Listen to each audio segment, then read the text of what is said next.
probably a couple hours into working on this, and I still haven't gotten into details yet. I'm still figuring out the basics, the perspective, and where the ground is, and how they very zoomed out, very loose brush strokes for now, until I feel like I can't add anything else to it by zooming out. I have to zoom in to see what I'm doing, and that's very late in the game. So another thing I wanted to bring up, and I think this helped me enormously with my painting, is I also sculpt. And if any of you, I'm sure most of you have heard of the program ZBrush, and Mudbox also works for this, and I think ZBrush, or the ZBrush people, Pixelogic, came out with a free sort of watered down sculpting software similar to ZBrush called Sculptress or something like that. ZBrush is fantastic. If you are, I've never sculpted in my life, real sculpting, which I definitely will have to give a try, but I went in there and within a few hours I learned the program. It's fairly intuitive. It takes a little while to figure out, but it's not, anything remarkably, difficult as far as the interface goes. But if you are an experienced, if you're experienced in drawing, for instance, and anatomy and things like that, I think you'll be able to pick up the program pretty quickly. So the reason I'm bringing that up is because sculpting has actually dramatically improved my ability to paint, because I've been doing this for a couple of years, and I used to draw a lot, like most people started out kind of drawing a lot of, anime and portrait kind of things, and like comic book characters and things like that, but it was generally very flat. It wasn't like it wasn't always a dynamic image. I was just kind of like drawing for fun, and I wasn't drawing the world or the place or the person. I was kind of just drawing, this is a 2D image. It didn't really register in my mind that this was kind of a 3D thing that I was trying to depict. So getting in there and sculpting was eye-opening for me about the three-dimensional aspect of painting and drawing, and how everything kind of behaves as a three-dimensional object or character or whatever. And it seems a lot less like marks on the paper now, and it seems a lot more like pushing and pulling the form to kind of shape it into the thing I want. And that teaches a lot about,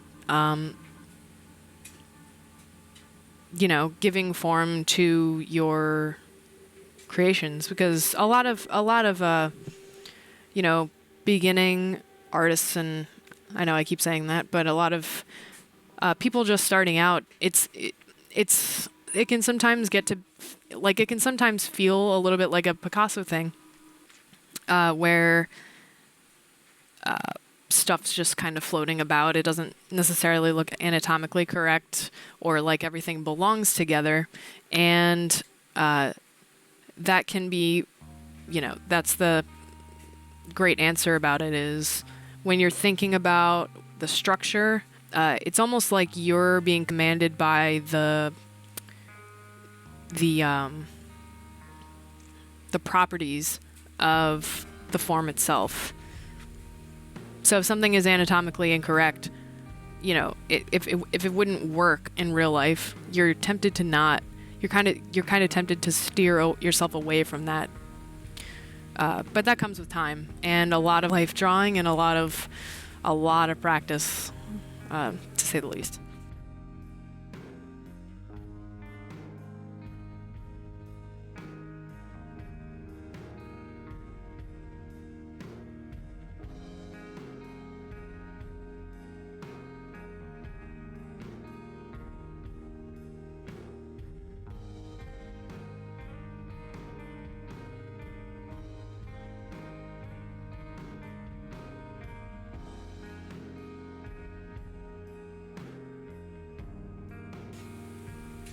See, like here, I had a bit of trouble actually with forming that side of the face, and that's kind of where this sculpting thing comes in, because if the anatomy of the face is wrong, if the anatomy of anything is wrong, it's going to look wrong. So it kept looking wrong, so I kept changing it. So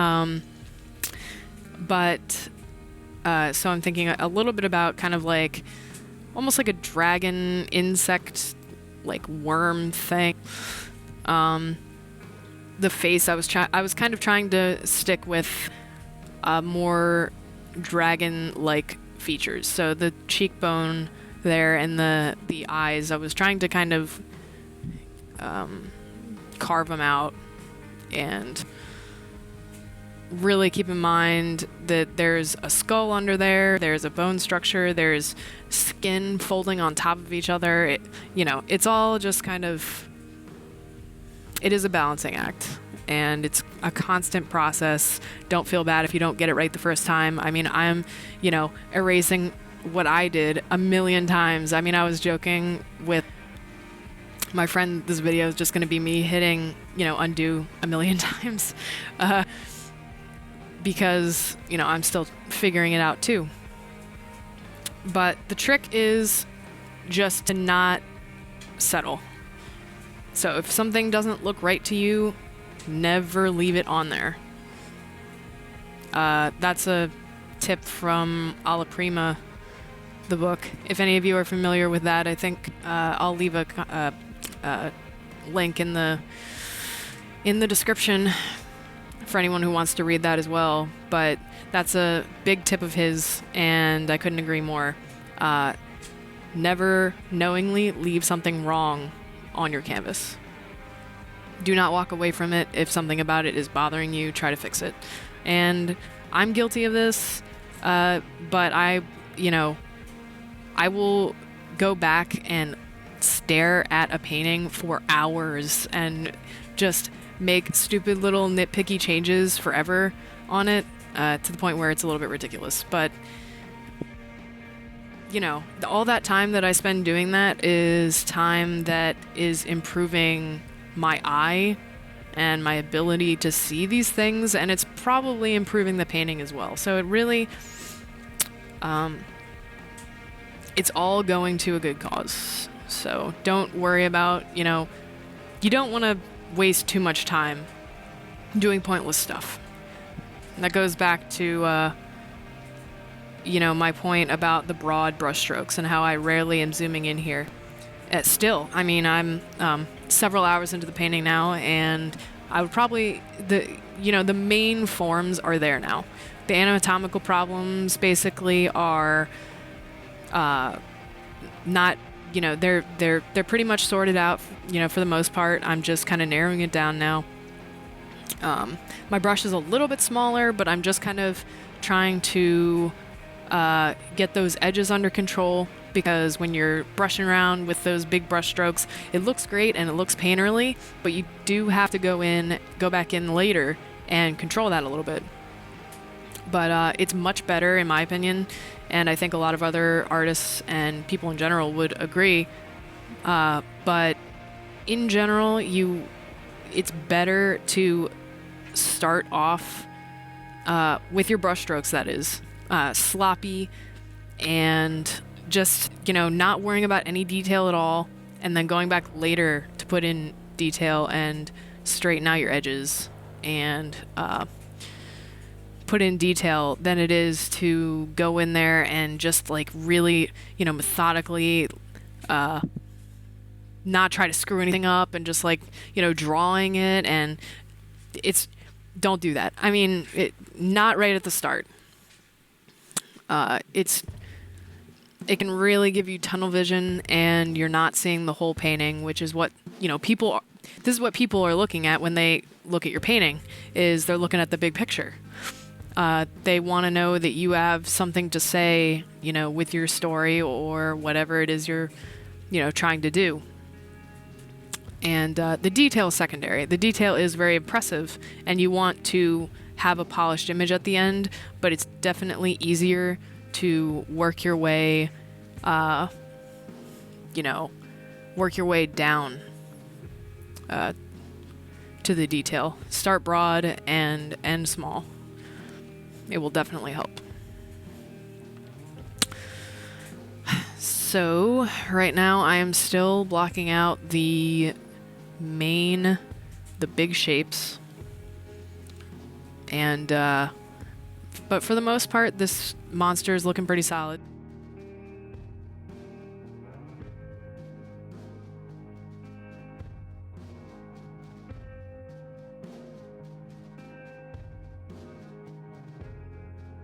There, my Pandora just ran out, so I had to press play on that. But yeah, I'm back to the eyes again, and really trying to think about, like I said, sculpting it out, trying to really kind of concentrate on. Yeah, I keep the original, the black and white and mid-tone gray thumbnail up there so that I can keep true to the original idea. But yeah, I'm really trying to think about how the eye socket sits, you know, in the head, and where the eyelids are coming up, and it just comes with a lot of practice. Really do a lot of studies on everything you can, really. I mean, everything. I've done a lot of practice in the past with animals and with humans. And just recently I've started doing a lot of, you know, basically everything that I can see. Landscapes, of course, that's kind of what I've started to get known for. And buildings and everything like that. Just everything you can learn about anything, learn about it. It will help you. It will inform your artistic decisions immensely. Can't stress that enough. Don't be lazy. Even if you think that it won't apply to you. So what I was doing right there and right here which is really good for pulling out forms like teeth and things with hard edges, like that in that cheekbone right there.